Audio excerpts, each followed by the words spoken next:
오늘은 동성애와 인권 문제라는 주제에 대해서 짚어보도록 하겠습니다. 우리 국민일보 기자이시면서 또 동성애 이즈라는 책의 작가이시기도 하시죠. 우리 백상현 기자님 함께 하셨고요. 또 탈동성애자이면서 현재 동성애 치유 사역을 진행하고 있는 박진권 선교사님 자리해 주셨습니다. 안녕하세요. 네, 안녕하세요. 안녕하세요. 요새 이제 우리 6월이 되면 어떻게 본의 아니게 어떻게 퀴어 축제로 이제 동성애가 가장 뜨거운 이슈로 또 부각되는 그런 달이 또 찾아왔는데요.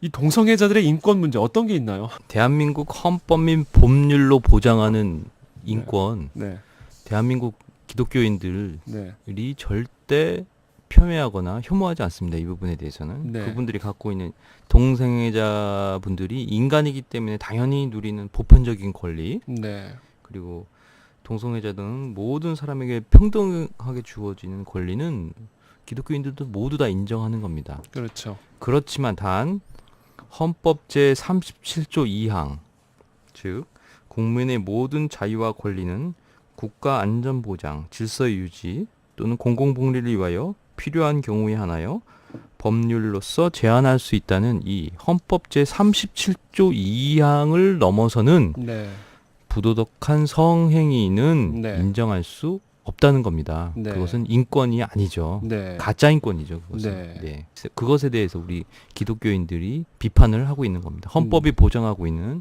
정치, 종교, 사상, 자유, 비판의 자유를 통해서 네. 그것을 지적을 하는 것이죠. 네. 네. 그러니까 지금 기자님 말씀은 동성애를 하는 건 자유지만 그렇다면 동성애를 비판하는 것도 우리들의 자유여야 되는데 네. 동성애자들의 동성애를 위한 자유는 보장하는 반면에 이 동성애를 비판하거나 옳지 않다고 생각하는 자들의 표현의 자유라든지 비판의 자유들을 역차별하는. 그렇습니다. 사실상 맞습니다. 진정한 인권의 문제는 우리들에게 있는 건 아닌가요? 그렇죠.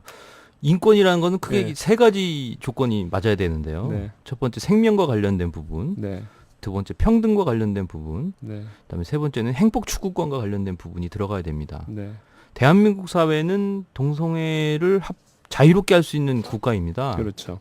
그분들은 자유롭게 동성애를 하고 있죠. 네, 그리고 자유롭게 동성애를 하시면서 행복을 추구한다고 생각하고 계시죠. 네, 그리고 어느 누구도 동성애를 한다고 해서 문제제기하지 않습니다. 네, 결국 자유로운 범위 내에서 동성애를 즐기고 있는 그분들이 부도덕한 성행위를 인정해달라는 것, 이것은 우리가 받아들일 수가 없습니다. 이 내용은요. 네. 제가 그 퀴어 축제 때 재작년인가요? 신촌에서 할 때인데 나체 수준의 옷을 입고 이렇게 거리를 활보하는데 그 아이가 엄마 손을 붙잡고 우연히 그 길을 걷다가 그런 옷차림을 한 분들이 지나가니까 엄마가 깜짝 놀라가지고 애 눈을 확 가려주는 거예요. 너무 당황을 해가지고. 그래서 제가 그 장면을 사진으로 이렇게 보면서 지금 누가 누구의 인권을 지금 침해하고 있는가 이런 생각을 했거든요. 사실 제가 만약에 그런 옷차림을 하고 아마 그런 신촌을 이렇게 활보했다면 아마 저는 체포됐을 가능성이 큽니다. 공연음란죄 위반으로. 그렇지 않습니까? 근데 그런 분들은 오히려 공권력의 보호를 받으면서 그런 옷차림을 입고 인권을 보호하라, 인권을 보장하라 이렇게 외치면서 다니시는 이 모습들을 보면서 정말 그분들이 요구하는 것은 사실상 인권이라기보다는 특권을 요구하고 있는 건 아닌가. 나는 안 되는데 그분들은 되고 나는 체포되는데 그분들은 보호를 받고 있고. 그래서 이 그분들이 말하는 이 인권이라는 게 과연 무엇을 의미하는 것인지 참 저 자체도 혼돈스러울 때가 많은데 우리 박진권 선교사님은 어떻게 생각하세요? 정말 그분들의 인권 문제가 있습니까? 어떤 문제가 있습니까? 제가 동성애자로 살았을 때 네. 체감했던 인권 네. 문제는 경험해 본 적이 없고요. 네. 그죠? 제가 이제 부모님들에게 솔직하게 오픈할 수 없는 이제 네. 커밍아웃이라고 하는데 네네. 그거는 그냥 본인의 문제인 거죠. 그렇죠. 본인의 자유이고 그래서 그걸 오픈했을 때 이제 가족들 안에서 반대해. 그러니까 가족들은 나의 인권을 침해하고 있어. 솔직히 이렇게 말하기는 좀 어렵지 않나. 네. 그리고 저희 부모님이 이제 나중에 알게 되었을 때도 저를 뭐 인권으로 막 차별하는 절대 안 하시고 네. 걱정하시고 염려하시고 그 윤리관에 비춰봤을 때 이건 옳지 않은데 우리 아들이 평범하게 결혼했으면 좋겠다는 생각이 모든 부모님의 마음 아닐까요? 그렇죠. 그러니까 너는 정말 동성애자로 이렇게 살아도 괜찮아. 이런 부모님들이 사실 요즘 들어는 참 오히려 걱정스럽고 오히려. 네. 어떻게 보면 가치 기준이 많이 무너져 있잖아요. 이 진리가 저도 또 크리스찬으로서 이제 무슨 문제를 떠나서 이제 성경적 기준 안에서 많이 벗어난 삶이 아닌가 이런 생각도 많이 했고. 특별히 박진권 선교사님은 동성애 생활을 하시다가 이제 탈동성애를 이제 하신 거잖아요. 네. 지금 말씀하시기는 본인이 동성애자로 살 때 어떤 특별한 인권의 문제를 느끼지 못했다 이제 이렇게 말씀하셨는데 네. 그렇다면 왜 동성애자분들이 이 동성애자의 인권을 보장하라면서 이렇게 강력한 목소리를 내고 있는 걸까요? 그 의도 또는 그 이유가 뭘까요? 특권을 요구하는 것 같고 그들이 요구하는 걸 만약에 들어줬을 때는 아주 99%의 다수가 힘들어지는 되게 해야 할 말도 못하는 왜 그들이 그런 얘기를 할까 생각해보면 그냥 떳떳하고 싶은 스스로의 마음이 아닐까 싶어요. 그냥 네. 나 이렇게 사는 거 그냥 아무도 신경 안 썼으면 좋겠고 오히려 박수 쳐줬으면 좋겠고 네. 모두가 자기를 환대해줬으면 좋겠다는 네. 어떤 너무 과욕이 아닌가 네. 저희가 되게 중요한 말씀하셨네요. 떳떳해지고 싶은 마음. 이게 사실은 그 동성애가 스스로 떳떳하지 못하라는 반증이기도 하잖아요. 네. 그래서 떳떳하지 못한 이 마음을 떳떳한 인정을 받기 위해서 강요하겠다는 거 아니에요? 인권이라는 이름으로. 그러니까 이게 참 그분들의 마음도 충분히 이해는 할 수 있지만 인권이라는 그 이름으로 떳떳함을 강요하는 것 역시 반인권적인 그런 입장이 아닌가 저는 좀 그런 생각이 드는데 우리 백상현 기자님께서 최근에 동성애 이스라는 책을 이제 쓰셨는데 이 책의 가장 핵심적인 요지가 있으시죠? 어떤 요지인가요? 그 동성애와 에이즈가 아주 밀접한 관련성을 맺고 있다는 내용을 좀 말하고 있고요.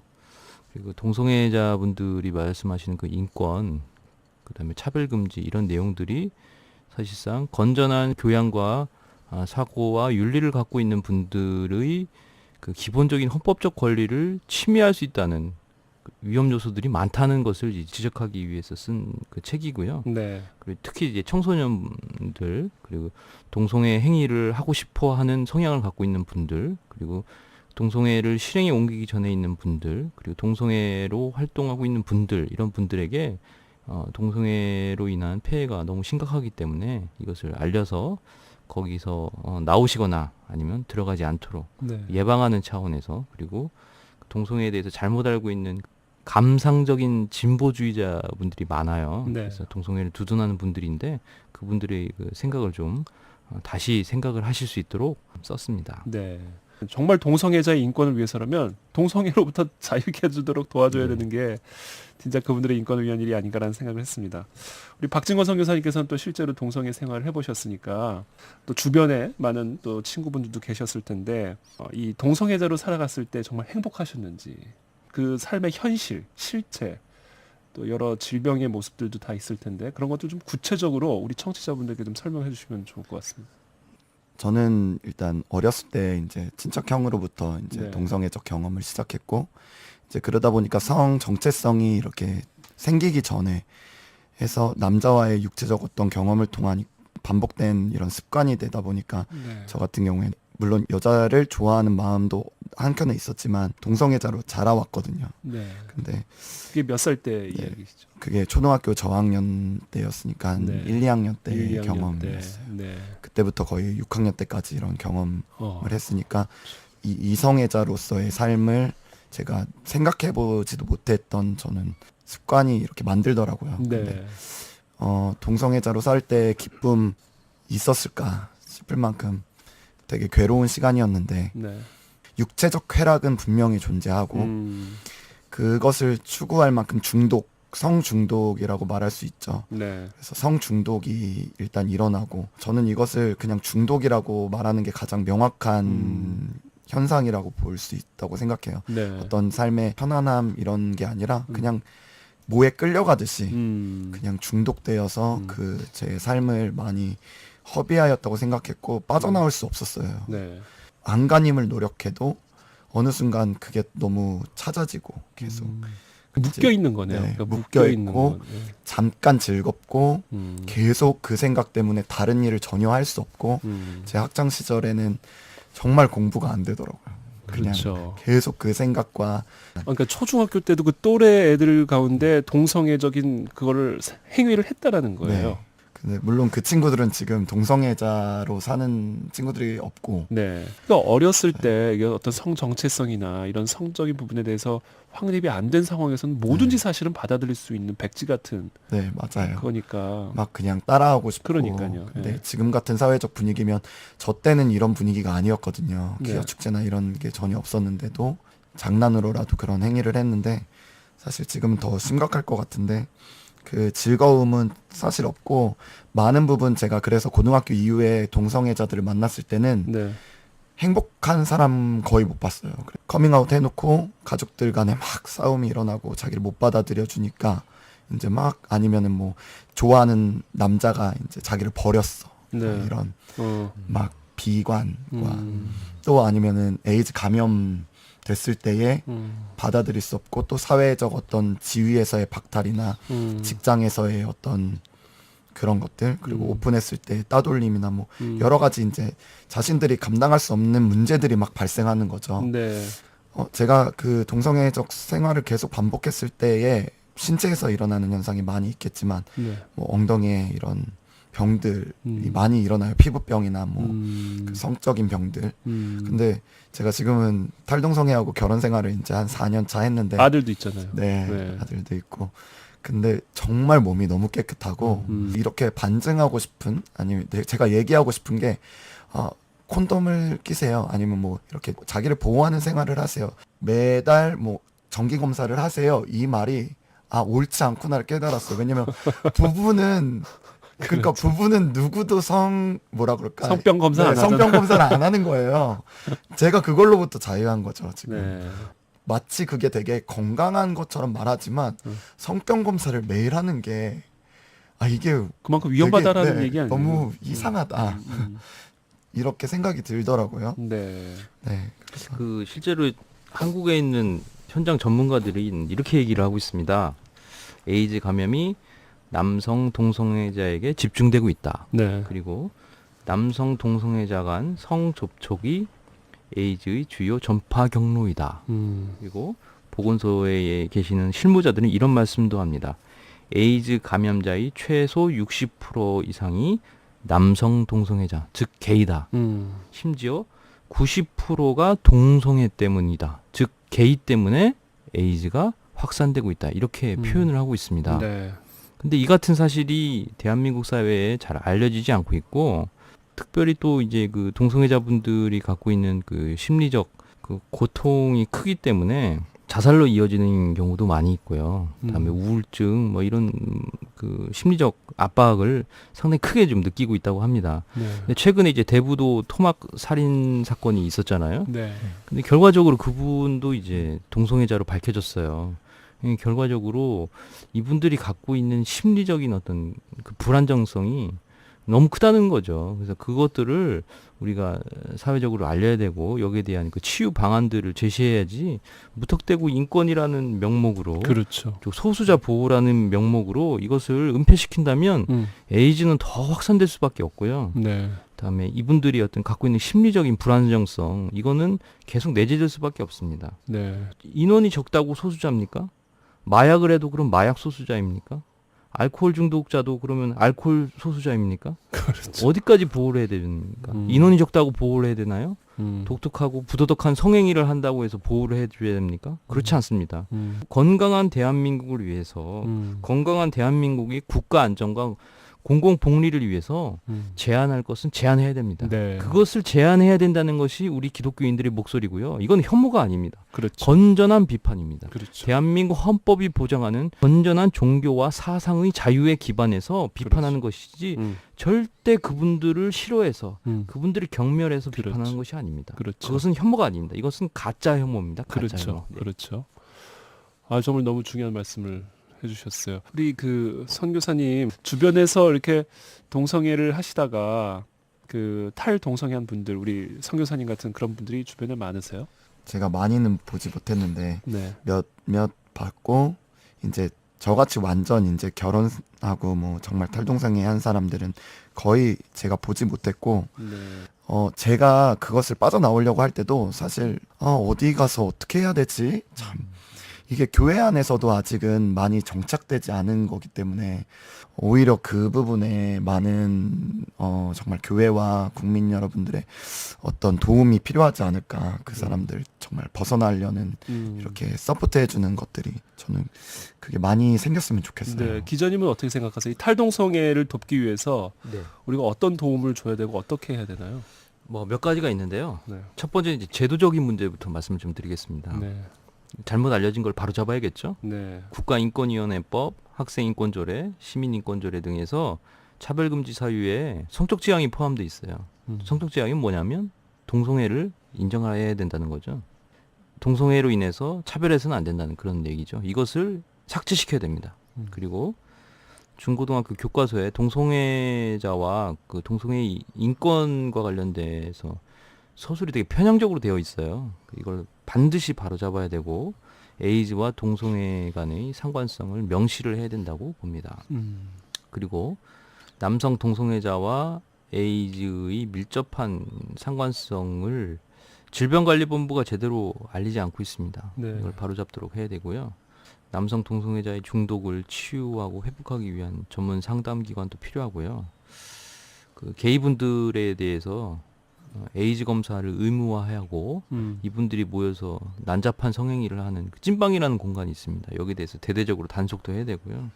할 일들이 많습니다. 참 동성애 에이즈 예방 재단도 세워야 되고 성과학 연구소도 설립해야 되고요.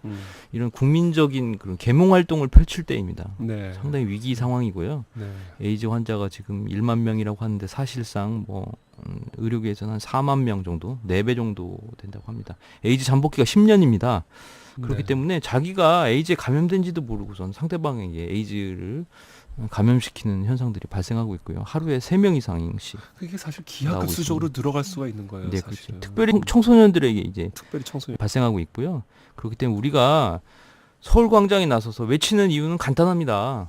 부도덕한 행위가 아닙니다. 우리 부도덕한 성행위에 대한 그에 따른 결과와 폐해가 너무 심하기 때문에 가만히 있을 수 없기 때문에 네. 거리로 나서는 겁니다. 이것을 비판하지 마십시오. 혐오하고 매도하지 마시고 왜곡하지 마십시오. 우리는 절대 인권 침해 세력이 아닙니다. 건전한 교양을 지닌 거룩한 시민들입니다. 네.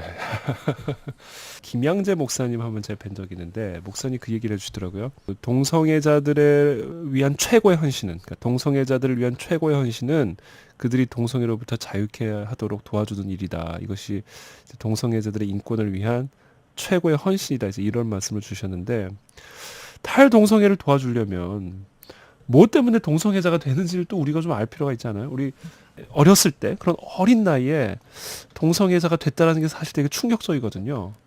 그러니까 뭐 때문에 동성애가 되는 거예요? 동성애자가 되는 거예요? 많은 이야기를 듣고 이제 동성애자들의 모임에 가면 야 너는 어떻게 동성애자가 그래. 됐니? 네네. 이렇게 많이 물어보죠. 네. 근데 거의 이제 제가 알기로 98% 정도 정말 한두 명 빼고는 저 같은 경험을 해요. 군대가 뭐 절반. 이제 저같이 어릴 때에 뭐 초등학교 때 뭐 친척이나 친구나 또래 집단 뭐 등등해서 이제 그런 접근을 많이 하더라고요. 그렇게 네. 동성애자로. 네. 이제 첫 뭐 성 경험을 그렇게 하다 보니까 네. 아니면 군대에서 뭐 나는 이성 간의 경험도 해봤지만 남성 간의 경험을 했는데 이게 나쁘지 않더라 이러면서 이제 이렇게 오는 경우가 거의 대부분이고요. 또 10대, 20대를 만나서 동성애자들을 얘기해보면 걔네들은 이제 포르노그래피 같이 동성애 포르노그래피요. 예. 그게 많이 거기서 시작이 돼요. 인터넷에서 이런 걸 봐가지고 그래서 저도 근데 보면 요즘에 그냥 뉴스 밑에 이렇게 광고 같은 거 성인 광고 있잖아요. 네네. 그게 동성애 이런 만화가 있더라고요. 네. 그래서 와 이거는 진짜 너무 쉽다 접근이. 네, 좀 그 어린 우리 청소년들이 처음엔 만화를 보다가 이제 그것을 실제로 보고 싶은 마음이 들 수 있는 것이고 네. 인권이란 이름으로 너무나 정상화시키고 있다는 게 정말 심각한 문제예요. 제가 만나본 네. 그 동성애자분, 탈동성애 하신 분들 말씀은 동성 파트너를 통해서 자신들이 채워지지 않는 내면의 어떤 욕구, 응어리를 풀려고 한다는 그런 말씀을 들은 적이 있어요. 네. 결국 이제 예수 그리스도로 채워야 될 그 공간을 네. 이렇게 성적 쾌락, 탐닉으로 이제 채워서 회복을 하겠다고 생각을 하지만 그거는 아주 짧은 시간에 불과하거든요. 근데 문제는 그 짧은 시간에 쾌락을 추구하다 보면 질병에 걸리게 되고 그것이 개인의 인생뿐만 아니라 가정, 사회적으로까지도 크게 이제 병들게 할 수 있다는 위험성이 있습니다. 그렇기 네. 때문에 우리 기독교인들이 물론 이분들에 대한 비판, 정당한 비판은 해야겠지만 이분들이 갖고 있는 그 내면의 결핍, 그다음에 응어리 이런 거를 풀어줄 수 있는 어떤 통로, 목회적인 접근이 네, 필요한 접근이 거죠. 필요한 네, 것이죠. 네. 너무 공감하고 있고요. 네. 정말 저도 목자를 찾아 네. 헤맸었는데 지금 참 좋은 목자를 만나서 제가 이렇게 된 건데 많은 이런 좀 그런 목회적인 이런 양육이 많이 일어나면 너무 좋을 것 같아요. 그렇죠. 네. 네. 그렇습니다. 정말 우리가 이 동성애 문제를 비판만 할 것이 아니라 사실 우리가 비판하는 이유도 그들이 정말 동성애로부터 자유해질 수 있도록 돕기 위한 일종의 단계 아니겠습니까? 우리가 이 동성애 문제를 비판한 것과 동시에 그들을 정말 품고 목회적으로 그들 안에 있는 여러 응어리라든지 여러 상처와 아픔들을 또 보살펴주는 그런 이중적인 접근이 많이 필요하겠다는 생각이 듭니다.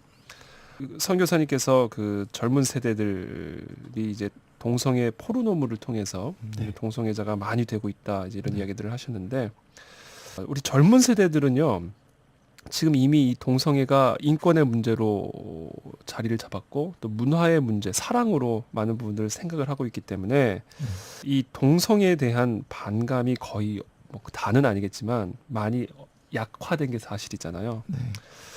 그래서 이 동성애자분들이 주장하는 이 동성애는 인권의 문제다. 이것은 사랑이다. 이런 주장에 대해서 설득당하고 있는 우리 많은 청소년들, 특별히 우리 그리스도인들에게 하고 싶으신 말씀들이 있으시면 제가 그렇게 못 살았기 때문에 참 부끄럽지만 네. 제가 이제 와서 젊은 세대들한테 계속 말해주고 싶은 건 많은 인터넷이나 이런 걸 보기보다는 성경 말씀을 좀 많이 읽어라. 말씀에 보면 너무 네. 잘 나와 있거든요. 네. 제가 좀 꽂혔던 이렇게 말씀은 하나님을 모르는 세대가 일어나더라. 네. 그러니까 죄악이 관영하더라고요. 그래서 음. 하나님을 아는 세대가 되는 것이 그렇죠. 가장 중요하고 제가 저는 모태신앙이에요. 네. 네, 그래서 성경을 모르지 않았고 근데 제대로 몰랐던 거죠. 네. 이제 진리를 잘 몰랐기 때문에 하나님이 그토록 그런 거를 왜 싫어하는지를 말씀을 쫙 읽다 보면 그 마음도 오고 그런 내용도 올 텐데 그냥 뭐 이제 노아 뭐 창세기 건너뛰고 신명기 뭐 이런 거 다 건너뛰다가 다시 마태복음 조금 읽다가 건너뛰고 로마서 조금 읽다 이 정도 신앙생활을 보통 다 젊은 세대들이 이렇게 할 텐데 좀 더 깊이 하나님의 말씀을 매일 묵상하다 보면 그 말씀이 정말 그들을 건강하게 거룩하게 만들 수 있다고 저는 믿고 또 이게 정말 악하고 음란한 세대로부터 그들을 건질 수 있는 유일한 통로라고 생각되어져요. 그리고 또 한 가지 다음 세대들에게 말하고 싶은 건 제가 보니 제가 문제가 생기면 또래 집단에게 상담을 하는 그런 게 참 미스였다. 네, 네. 네, 그거 되게 왜냐면 중요한 포인트. 또래 집단도 해결책이 없어요. 그렇죠. 근데 그렇죠. 마치 상담은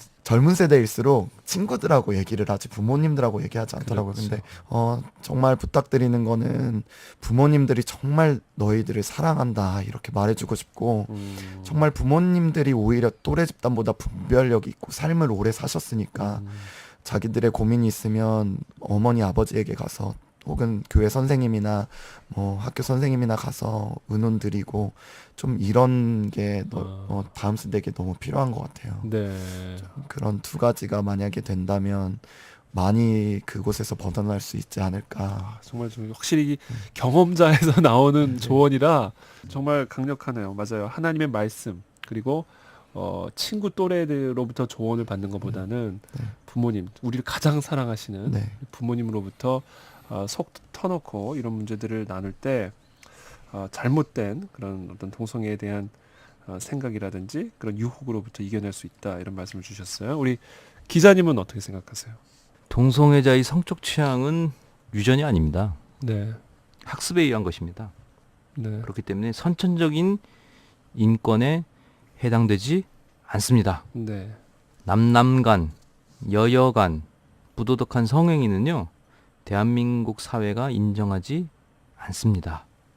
동성결혼으로 전통적 사회 질서를 허물어뜨리려는 시도 역시 대한민국 사회가 인정하지 않습니다. 네. 신문, 방송, 인터넷 등으로 잘못된 메시지가 넘쳐나고 있습니다. 네. 한국 사회에 무책임한 지식인들이 동성애를 마치 인권인 양 치켜세우고 있습니다. 네. 저는 이분들을 진보적인 감상주의자라고 평가를 하고 싶은데요. 근데 무책임합니다, 이분들이. 네. 지식인이라면, 그 사회 지도자라면 최소한 사실에 근거한 그리고 공공의 이익에 부합되는 내용을 이야기해야 합니다. 우리 청소년 여러분, 또 일부 동성애를 옹호하는 크리스천들도 계실 텐데요.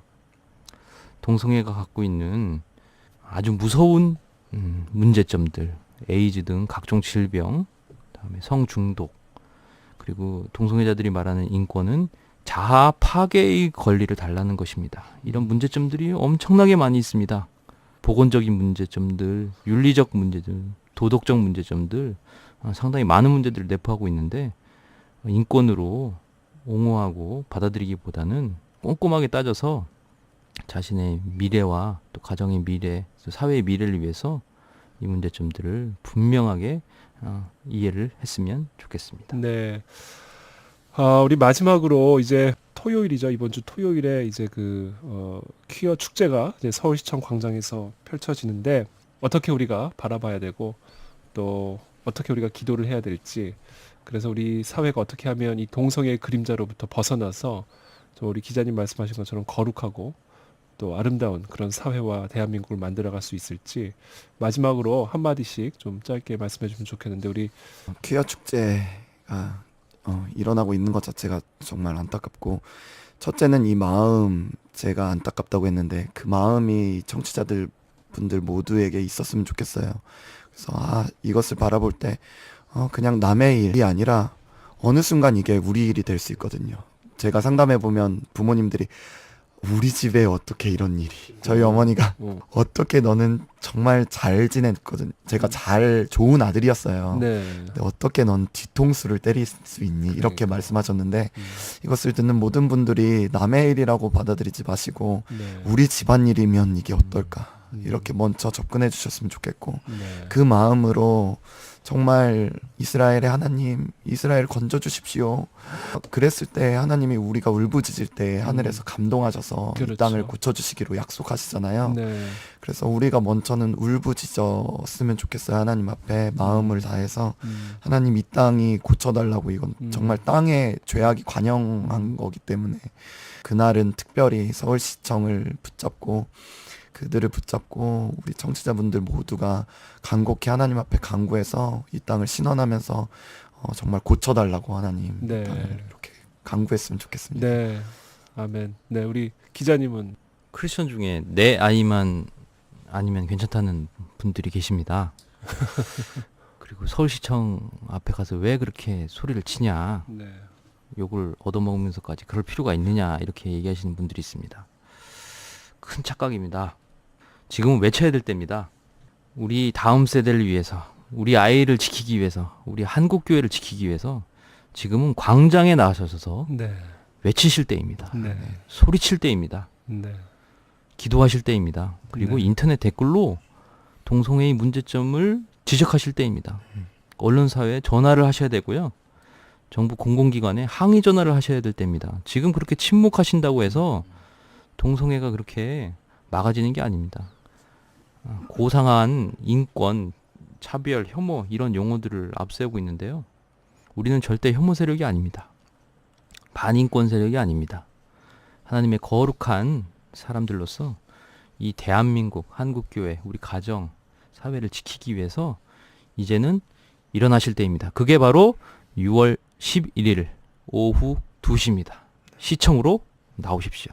아이고, 감사합니다. 정말 우리 청취자분들이 오늘 두 분 말씀 듣고 이 동성애가 정말 인권의 문제가 아니라는 사실을 정말 명확하게 이해하시고, 정말 동성애자들의 인권을 위해서라면 이들이 동성애로부터 정말 자유해질 수 있도록 도와주고 격려하고 함께 해주는 것이 진정한 우리 그리스도인들의 책임이고 교회의 책임이다라는 사실을 한번 명확하게 이해하셨을 거라 저는 생각이 듭니다.